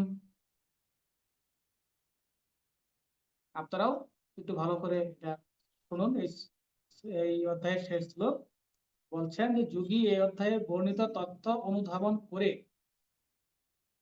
যোগী এই অষ্টম অধ্যায়ে বর্ণিত তত্ত্ব অনুধাবন করে বেদ, যজ্ঞ, তপ ও দানে যেসব ফলের কথা বলা আছে সেসব পূর্ণ ফল অতিক্রম করেন এবং আত্মস্থান বা পরমাত্মাকে লাভ করেন। বিষয়টা সহজ করে বলে দেখুন, এই শ্লোকে শ্রীকৃষ্ণ বোঝাচ্ছেন কি, মানুষ সাধারণত ধর্মীয় কর্ম করে চারটি বড় উপায়ে পূর্ণ অর্জন করতে চায়। কি সেগুলো কি? বেদ অধ্যয়ন। ধর্ম করার সময় কি আমরা বেদ পাঠ করি, এই অনেকে গীতা পাঠ করি, বেদ পাঠ করি। আরটা কি হতে পারে? এটা হতে পারে যজ্ঞ করে বা ধর্মীয় আচার করে, ধর্মীয় পূজা পার্বণ করে, যজ্ঞ করে। আর কি? কেউ তপস্যা করে, কেউ দান করতে চায়। এগুলো হচ্ছে কি মানুষের পূর্ণ ফল প্রাপ্তির জন্য মানুষ এগুলো করে থাকে। কিন্তু ভগবান এই শ্লোকের মাধ্যমে যদি আমরা তুলনা করি, সেটা ভগবান বলছেন যে এগুলোর এই যে পূর্ণ ফল, এগুলো হচ্ছে সীমিত ফল। এবং যে এই অষ্টম অধ্যায়ে যে তত্ত্ব বর্ণনা করা হলো, যিনি প্রকৃতপক্ষে এই অধ্যায়ের তত্ত্বগুলো অনুধাবন করতে পারবেন, বুঝতে পারবেন, তিনি এই যে সীমিত ফল যে দেয় এগুলোকে তিনি অতিক্রম করে যাবেন, এগুলোর কথা তিনি মাথায় রাখবেন না। তিনি অতিক্রম করে কেবলমাত্র যে ঈশ্বরকে যে চিরস্থায়ী পথে যে পরমাত্মা পাওয়া যায়, তিনি সেই পথ অবলম্বন করবেন। সেটাই এই শ্লোকে ভগবান বলা হচ্ছে যে যোগী এই অধ্যায়ে বর্ণিত যদি তত্ত্ব অনুধাবন করে, তাহলে বেদ, যজ্ঞ, তপস্যা ও দানে যে গুণাফল আছে সেগুলো সে অতিক্রম করে ফেলবেন। ওগুলো তিনি সেগুলোর চিন্তা তিনি সেই পূর্ণ ফলের চিন্তা তিনি করেন, বরং তিনি এই অধ্যায় তত্ত্ব অনুধাবন করে পরমাত্মাকে লাভ করেন, সেইগুলো নিয়ে চিন্তা ভাবনা করেন। তাহলে এই অধ্যায়ের বিষয়টা আমরা এভাবে বুঝতে পারতেছি যে আমাদের যে কর্মের পূর্ণফল সেটা সীমিত, কিন্তু যদি পরমাত্মা পরমেশ্বরের পথে থাকি সেই ফলটা হচ্ছে অসীম। এবং সেই পথে গেলেই একমাত্র কি হয়, আমরা ঈশ্বরকে লাভ করতে পারি। এবং আমরা যে এই অধ্যায়ের তত্ত্বগুলো যেটা পড়লাম, আমরা এই অক্ষর ব্রহ্মযোগে যে তত্ত্বগুলো আমরা পড়লাম, সেগুলো যদি আমরা মনন করি, সেগুলো যদি আমরা বুঝি এবং সেই পথে যদি ঈশ্বরকে প্রাপ্ত করার চেষ্টা করি, তাহলে ঈশ্বরের যে সর্বোচ্চ পরম ধাম আছে সেই ধামে কিন্তু আমরা পৌঁছতে পাওয়ার সম্ভাবনা তৈরি হবে। ভগবান কিভাবে বলছেন যে একমাত্র সেই, কি বলছেন, একমাত্র সেই প্রকৃত পরম যোগী পরমাত্মাকে প্রাপ্ত করে নেন যার এই বেদ, যজ্ঞ, তপস্যা, দান থেকে যে প্রাপ্ত পূর্ণ ফল তার প্রতি তার কোনো আসক্তি নেই। কারণ তিনি জেনে গেছেন যে সেগুলো সীমিত। অসীম বা অন্তিম যেটা হচ্ছে, অসীম যেটা সেটা হচ্ছে ভগবানকে প্রাপ্ত করে। তিনি সেই লক্ষ্যে থাকেন, স্থির থাকেন।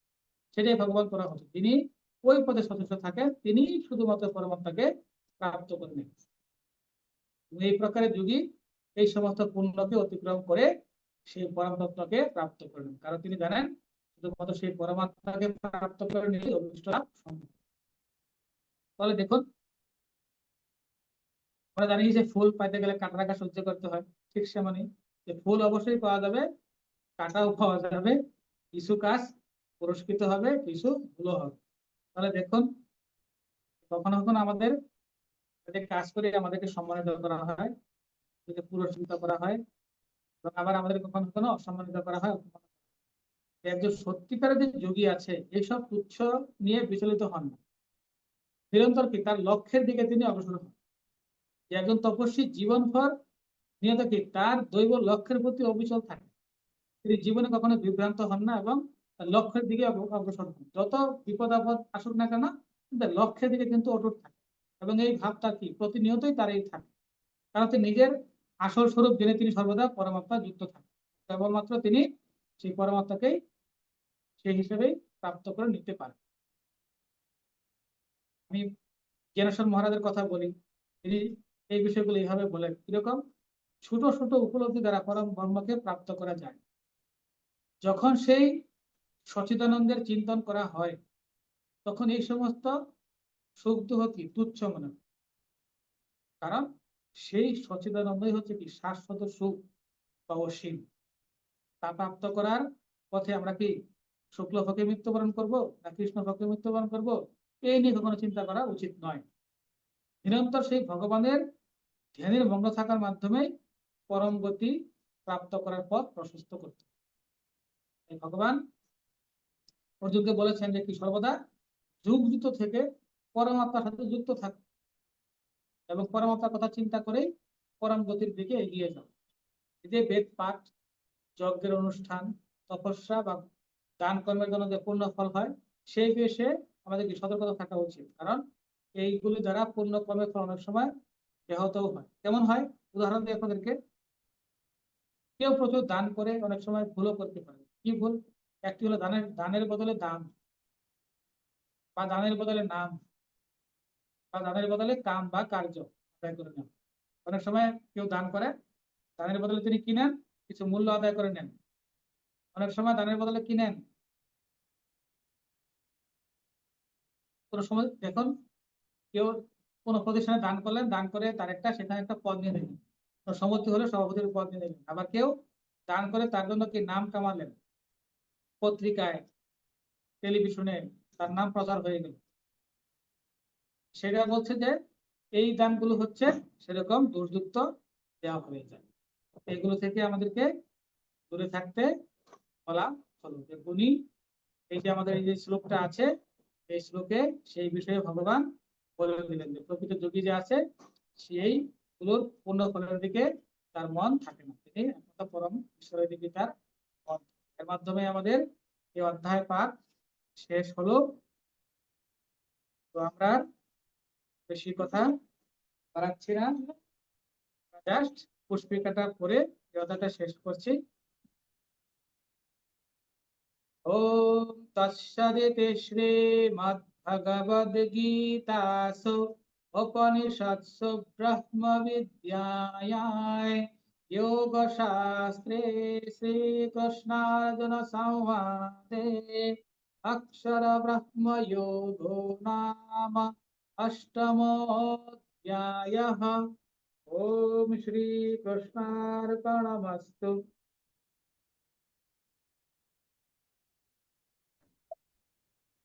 হ্যাঁ, তিনি শেষ তো প্রার্থনা শ্রীকৃষ্ণ নেবেন। সবাইকে।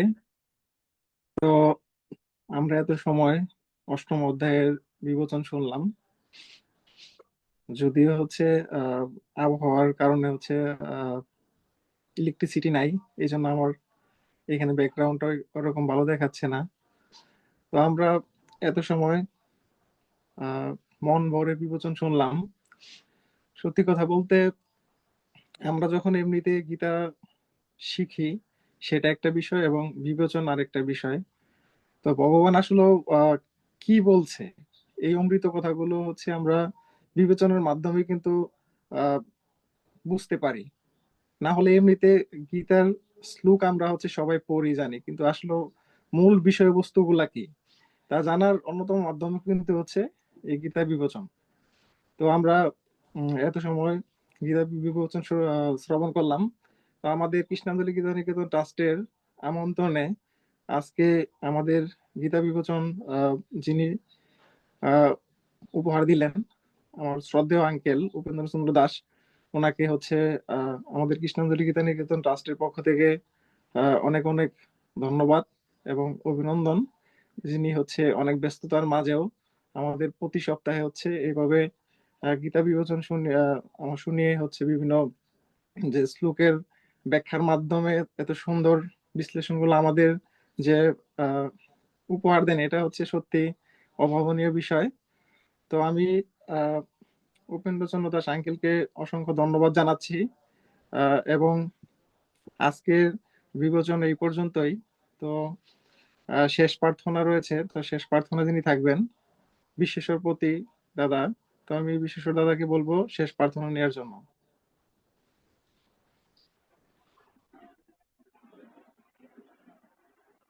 জয় শ্রীকৃষ্ণ। জয় শ্রীকৃষ্ণ। জয় শ্রীকৃষ্ণ। योगेशं सच्चिदानन्दौ वासुदेवं व्रजप्रियं धर्मसंस्थापकं वीरौ कृष्णौ वन्दे